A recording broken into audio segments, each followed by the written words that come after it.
ಪಹಲ್ಗಾಮ್ ಭಯೋತ್ಪಾದಕ ದಾಳಿಯ ನಂತರ ಪಾಕಿಸ್ತಾನದ ವಿರುದ್ಧ ಭದ್ರತೆಗಾಗಿನ ಸಂಪುಟ ಸಮಿತಿ ತೆಗೆದುಕೊಂಡ ಕ್ರಮಗಳಿಗೆ ಪಕ್ಷಾತೀತ ನಾಯಕರು ಬೆಂಬಲ ವ್ಯಕ್ತಪಡಿಸಿದ್ದಾರೆ. ಪಹಲ್ಗಾಮ್ ಭಯೋತ್ಪಾದಕ ದಾಳಿಯ ಹಿನ್ನೆಲೆಯಲ್ಲಿ ನವದೆಹಲಿಯ ಸಂಸತ್ ಭವನದ ಸಂಕೀರ್ಣದಲ್ಲಿ ಸರ್ಕಾರ ಕರೆದಿದ್ದ ಸರ್ವಪಕ್ಷ ಸಭೆಯಲ್ಲಿ ಭಯೋತ್ಪಾದನೆ ವಿರುದ್ಧದ ಹೋರಾಟದಲ್ಲಿ ಮತ್ತು ಅದು ತೆಗೆದುಕೊಳ್ಳುವ ಸಂಭಾವ್ಯ ಕ್ರಮದಲ್ಲಿ ಸಂಪೂರ್ಣ ಬೆಂಬಲವನ್ನು ನೀಡುವುದಾಗಿ ಅವರು ಸರ್ಕಾರಕ್ಕೆ ಭರವಸೆ ನೀಡಿದ್ದಾರೆ.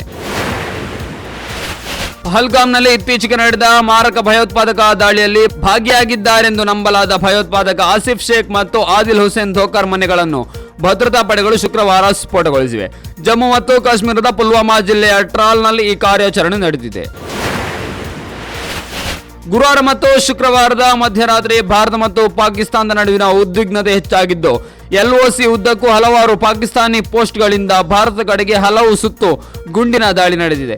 ಇದು ಭಾರತೀಯ ಸೇನೆಯ ಪ್ರತೀಕಾರದ ಕ್ರಮಕ್ಕೆ ಕಾರಣವಾಯಿತು ಎಂದು ವರದಿಗಳು ತಿಳಿಸಿದೆ. ಜಮ್ಮು ಮತ್ತು ಕಾಶ್ಮೀರದ ಪಹಲ್ಗಾಮ್ನಲ್ಲಿ ಇತ್ತೀಚೆಗೆ ನಡೆದ ಭಯೋತ್ಪಾದಕ ದಾಳಿ ಮತ್ತು ಅಕ್ಟೋಬರ್ 7, 2023ರಂದು ಇಸ್ರೇಲ್ ಮೇಲೆ ಹಮಾಸ್ ನೇತೃತ್ವದ ದಾಳಿಯ ನಡುವೆ ತೀಕ್ಷ್ಣವಾದ ಹೋಲಿಕೆಗಳ ಬಗ್ಗೆ ಭಾರತದಲ್ಲಿರುವ ಇಸ್ರೇಲ್ ರಾಯಭಾರಿ ರುವೆನ್ ಅಜರ್ ವಿವರಿಸಿದ್ದಾರೆ.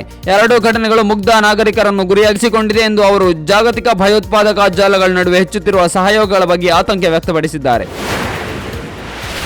ತುಳುನಾಡಿನ ಹೆಮ್ಮೆಯ ಜಾನಪದ ಕ್ರೀಡೆ ಕಂಬಳ ಇನ್ನು ಮುಂದೆ ವಿಶ್ವವಿಖ್ಯಾತ ಮೈಸೂರು ದಸರಾದಲ್ಲೂ ರಾರಾಜಿಸಲಿದೆ. ಉಪಮುಖ್ಯಮಂತ್ರಿ DK ಶಿವಕುಮಾರ್ ಅವರು ಈ ವರ್ಷದ ದಸರಾದಲ್ಲೇ ಕಂಬಳ ಸೇರ್ಪಡೆಯಾಗಲಿದೆ ಎಂಬ ಘೋಷಣೆ ಮಾಡಿದ್ದಾರೆ.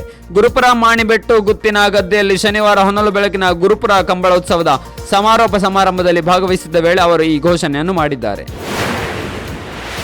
ರಾಷ್ಟ್ರಪತಿ ದ್ರೌಪದಿ ಮುರ್ಮು ಅವರು ಪೋಪ್ ಫ್ರಾನ್ಸಿಸ್ ಅವರ ಸರ್ಕಾರಿ ಅಂತ್ಯಕ್ರಿಯೆಯಲ್ಲಿ ಭಾಗವಹಿಸಲು ಇಂದು ಬೆಳಗ್ಗೆ ವ್ಯಾಟಿಕನ್ ನಗರಕ್ಕೆ ತೆರಳಿದ್ದಾರೆ. ಮುರ್ಮು ಅವರು 2 ದಿನಗಳ ಕಾಲ ವ್ಯಾಟಿಕನ್ ನಗರದಲ್ಲಿ ಇರಲಿದ್ದಾರೆ. ಅವರೊಂದಿಗೆ ಸಂಸದೀಯ ವ್ಯವಹಾರಗಳ ಬಗ್ಗೆ ಸಚಿವ ಕಿರಣ್ ರಿಜಿಜು, ಅಲ್ಪಸಂಖ್ಯಾತ ವ್ಯವಹಾರಗಳ ರಾಜ್ಯ ಸಚಿವ ಜಾರ್ಜ್ ಕುರಿಯನ್ ಮತ್ತು ಗೋವಾ ವಿಧಾನಸಭೆ ಉಪಸ್ಪೀಕರ್ ಜೋಶುವಾ ಡಿಸೋಜಾ ಇದ್ದಾರೆ.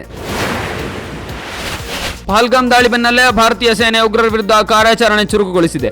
ಜಮ್ಮು ಕಾಶ್ಮೀರ ಬಂಡಿಪೋರದಲ್ಲಿ ನಡೆಸಿದ ಕಾರ್ಯಾಚರಣೆಯಲ್ಲಿ ಲಷ್ಕರ್-ಇ ತೈಬಾ ಉಗ್ರ ಸಂಘಟನೆಯ ಕಾಶ್ಮೀರದ ಕಮಾಂಡರ್ ಅಲ್ತಾಫ್ ಲಲ್ಲಿಯನ್ನು ಭಾರತೀಯ ಸೇನೆ ಹತ್ಯೆ ಮಾಡಿದೆ.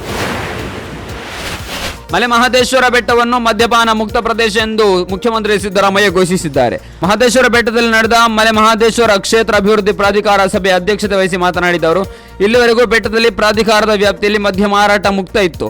ಇನ್ನು ಮುಂದೆ ಹೊರಗಿನಿಂದ ತರುವುದಕ್ಕೂ ತಡೆ ಹಾಕಬೇಕು ಎಂದು ಜಿಲ್ಲಾ ಮಟ್ಟದ ಅಧಿಕಾರಿಗಳಿಗೆ ಮತ್ತು ಪ್ರಾಧಿಕಾರದ ಅಧಿಕಾರಿಗಳಿಗೆ ಸೂಚನೆ ನೀಡುವುದಾಗಿ ತಿಳಿಸಿದರು. ಮಲೆ ಮಹದೇಶ್ವರ ಬೆಟ್ಟದಲ್ಲಿ ಅಕ್ರಮವಾಗಿ ಮದ್ಯ ಮಾರಾಟ ಆಗುವುದನ್ನು ಸಂಪೂರ್ಣವಾಗಿ ತಡೆಯಬೇಕು ಎಂದು ಹೇಳಿದ್ದಾರೆ. ಮಾಜಿ ಭೂಗತ ಪಾತಕಿ ಮುತ್ತಪ್ಪ ರೈ ಪುತ್ರ ರಿಕ್ಕಿ ರೈ ಮೇಲೆ ನಡೆದ ಗುಂಡಿನ ದಾಳಿ ಪ್ರಕರಣದ ತನಿಖೆ ನಡೆಯುತ್ತಿರುವ ಬಿಡದಿ ಪೊಲೀಸರು ರಿಕ್ಕಿ ಮೇಲೆ ಗುಂಡು ಹಾರಿಸಿದ್ದಕ್ಕಾಗಿ ಬಿಡದಿಯಲ್ಲಿ ಅವರ ಮನೆ ಅಂಗರಕ್ಷಕರನ್ನು ಗುರುವಾರ ಬಂಧಿಸಿದ್ದಾರೆ.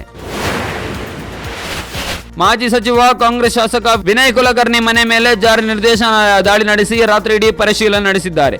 ಬೆಂಗಳೂರಿನ ಡಾಲರ್ಸ್ ಕಾಲೋನಿಯಲ್ಲಿರುವ ವಿನಯ್ ಕುಲಕರ್ಣಿ ನಿವಾಸದ ಮೇಲೆ ದಾಳಿ ಮಾಡಿ ಇಡಿ ಅಧಿಕಾರಿಗಳು ಪರಿಶೀಲನೆ ನಡೆಸಿದ್ದಾರೆ.